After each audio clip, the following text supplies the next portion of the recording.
Jadi melihat dan mentelaah tadi persoalan anak yang dalam kondisi tidak mampu, kemudian dia harus menghidupi keluarganya, gitu ya. Dan kemudian ada beberapa kali anak tidak masuk karena memang anak bekerja. Kira-kira gitu Bu ya. Pertama kita harus melihat dulu, meninjau terkait dengan undang-undang ya, sebagai dasar hukum kita dalam pendidikan, bahwa setiap warga negara punya hak yang sama, punya kedudukan yang sama untuk memperoleh pendidikan. Tidak terbatas kepada yang mampu saja, artinya yang tidak mampu pun harus difasilitasi bagaimana mereka juga punya kesempatan yang sama untuk berpendidikan. Poinnya di sana. Nah, ketika kita mentelaah anak yang tidak pernah masuk, bukan tidak pernah masuk, beberapa kali tidak masuk karena harus membantu orang tua sehingga kedudukan alfanya begitu sangat banyak. Tinjauan awal adalah aturan mainnya, bahwa ketika kita berbicara ketentuan dan aturan yang telah kita junjung bersama, bahwa siswa tidak boleh tidak hadir ke sekolah ketika melebihi dari 5%. Artinya dalam 1 tahun tidak boleh anak lebih dari 11 hari. Ini adalah kondisi yang normal, kondisi di mana anak tidak bertemu dengan persoalan-persoalan ya. Tetapi ketika kita menelaah kasus yang tadi Ibu sampaikan, maka ada yang disebut dengan kaidah kebijakan ya. Kenapa? Karena mestinya anak yang berkebutuhan semacam ini menjadi prioritas perhatian bagi sekolah untuk diberikan kesempatan kepada anak memperoleh pendidikan dengan keleluasaan dan fleksibilitas yang tinggi. Ini adalah dua hal yang harus kita kawal. Sisi pertama adalah undang-undang, peraturan, ketentuan. Sisi lain adalah kebutuhan khusus bagi anak yang tidak mampu tadi. Maka kita mengambil jalur tengah. Jalur tengahnya bagaimana gitu ya. Dalam konsep pendidikan, prosedur itu harus ditempuh. Anak bisa saja dia tidak masuk di sekolah, tapi proses pendidikannya tetap berjalan. Misalnya anak diberikan tugas-tugas secara khusus, tugas mandiri sehingga dia bisa tetap belajar. Tidak boleh bagi lembaga persoalan ini diangkat terlalu tinggi sehingga anak dianggap tidak memenuhi ketentuan atau dianggap anak ini tidak memenuhi ketentuan di sekolah yang tadi 5% itu. Nah, harus dibedakan karena situasi normal tidak sama dengan situasi yang tidak normal gitu ya. Nah, ini karena dalam kondisi yang tidak normal gitu kan. Jadi nggak apa-apa, silakan saja.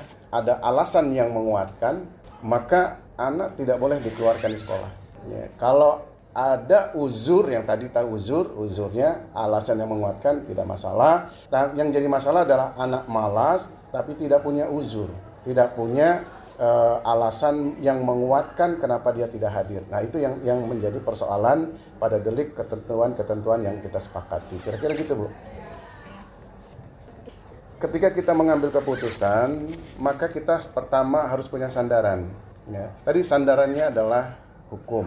Hukum itu yang mana? Undang-undang, ketentuan pemerintah, ya, aturan pemerintah baik pusat maupun daerah. Kemudian peraturan di sekolah itu harus ada. Yang kedua, bahwa setiap kita menangani kasus, maka kaidahnya adalah kehati-hatian kita dalam memutuskan. Ketika kita hati-hati dalam memutuskan, maka kita harus mempunyai banyak informasi dari berbagai pihak. Pihak yang mana yang akan kita gandeng? Semisal adalah wakil kepala sekolah, kaprodi, wali kelas, informasi dari guru. Karena inilah yang menyeimbangkan informasi-informasi itu dalam pengambilan keputusan. Yang paling harus digarisbawahi adalah ketika kita berbicara dalam konteks pendidikan, yang harus kita kawal dan wujudkan adalah demokratisasi dalam pengambilan keputusan.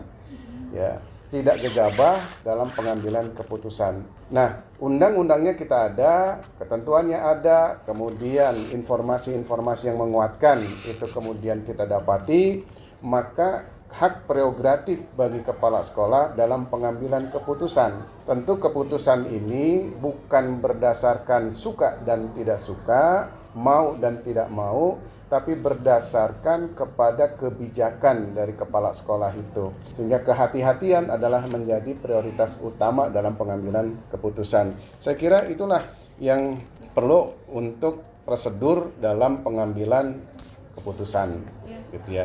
Dan satu lagi, tentu sebelum keputusan itu diambil, ada konfirmasi yang kita dapati dari siapa yang melakukan pelanggaran itu.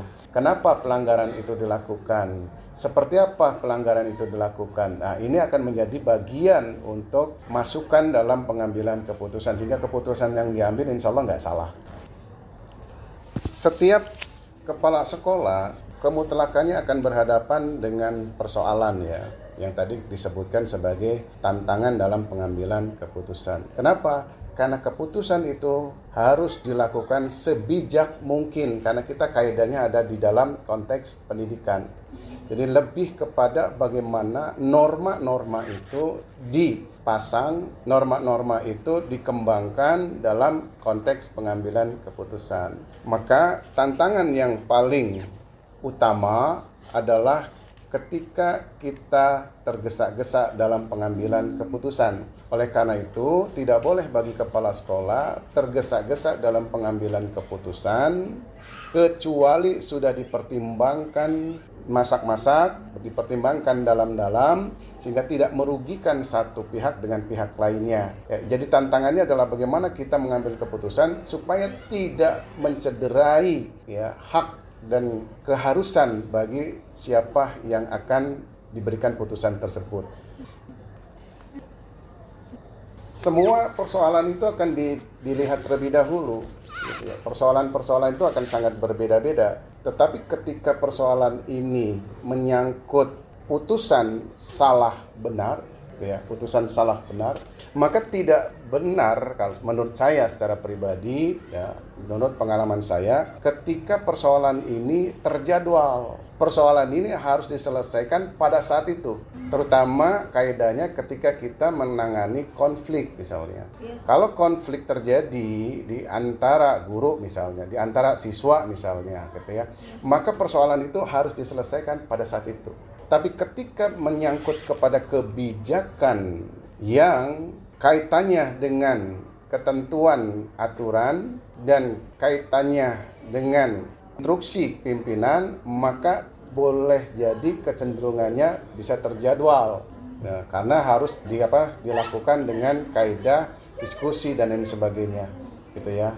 Ini dalam pengambilan keputusan. Tapi sebaik-baiknya pemimpin adalah menyelesaikan semua permasalahan pada hari itu juga, agar tidak terjadi dampak dan perkembangan masalah yang lebih berbahaya lagi di kemudian harinya. Saya kira begitu. Tadi di Mukadimah saya sudah menyatakan bahwa faktor dalam pengambilan keputusan itu tidak boleh bertentangan dengan ketentuan kaidah-kaidah dari ketentuan aturan perundang-undangan, peraturan pemerintah yang berlaku. Itu dulu cerminannya. Jadi tidak dasar hukumnya dulu. Nah, ini yang menjadi tinjauan pertama, ya. Ini yang akan dapat mempermudah dalam penyelesaian persoalan.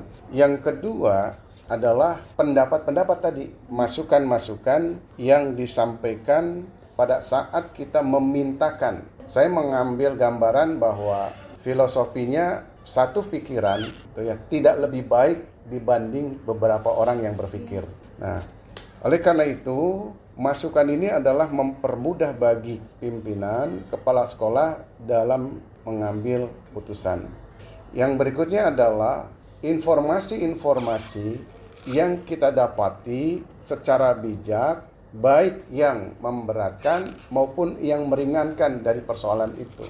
3 faktor ini adalah sesuatu yang mempermudah bagi seorang pemimpin, bagi kepala sekolah dalam pengambilan keputusan.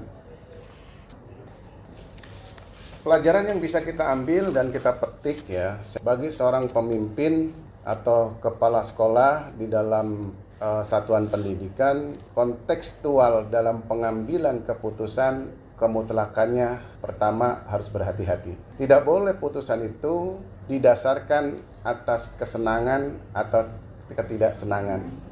Itu yang pertama. Yang kedua, bahwa kepala sekolah kemutlakannya adalah wajib untuk mengambil putusan secara bijak yang tidak bertentangan dengan dasar hukum dan norma-norma, ketentuan-ketentuan agama maupun ketentuan sosial. Yang ketiga, tidak boleh bagi kepala sekolah merugikan seseorang dalam pengambilan keputusan sehingga ada pihak-pihak juga yang teruntungkan.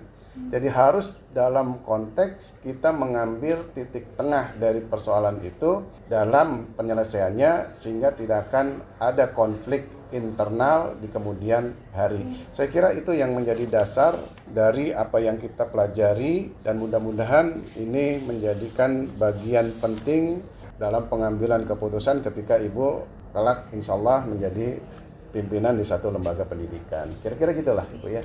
Terima kasih Pak Baik, atas Ibu. waktunya yang telah diberikan. Mangga.